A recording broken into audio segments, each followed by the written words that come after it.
goortuu hadalladiisa ku dhameeyey dadka dhegaysadkooda ayuu kafarna'oon galay oo uu tali addoonkiisii uu jeclaa ayaa bukay oo dhimashuu u dhacay goortuu maqlay wax ciise ku saabsan ayuu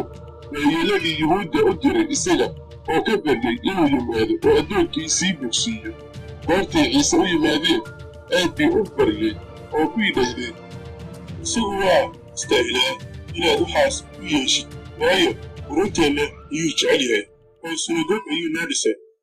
markaasaa ciise raacay oo isagoo aan guriga ka fogeyn ayaa boqol oo taliyihii saaxiibbo u soo diray oo ku yidhi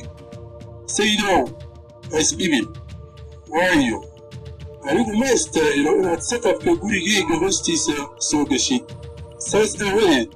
uma aan malaynaynin inaan istaahilo inaan kuu imaado laakiin xadow eh idinkeeduna waa bogsan doonaa waayo anigu waxaan ahay nin wala sarreeyo oo askar baa iga hoosaysa kan waxaan ku idhaahdaa tag wuuna tagaa mid kalena kaalay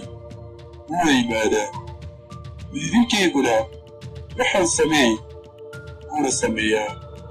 goortuu ciise taas maqlay wuu ka yaabay oo intuu dadkii la socday u jeesay ayuu ku yidhi waxaan idinku leeyahay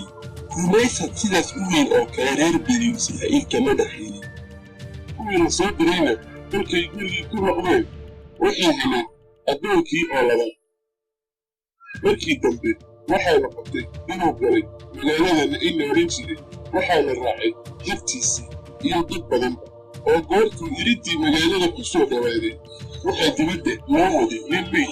ah oo nadi u ahaa hooyadiis iyaduna waxay ahayd carmo oo waxaa iyada la odhan jiray dad badan oo magaalada rabbigu goortuu arkay iyada ayuu u naxariistay oo ku yidhi ha ooyin oo intuu ku soo dhawaaday ayuu taabtay rabrabtii kuwii sidayna way joogsadeen markaasuu yidhi dhalin yarow waxaan kuu leeyahay ka markaasaa kii dhintay sare fadhiistay oo bilaabay inuu hadlo oo markaasaa ciise isagii u dhiibay hooyadiis kuyigood baqdin baa ku wada dhacday oo ilaah bay ammaaneen iyagoo leh nebi weyn ayaa dhexdeenna ka kacay ilaahna waa soo booqday dadkiisa markaas isaga ku saabsan ayaa gaadhay yuhuudiya oo dhan iyo dhulka ku horaysan oo dhan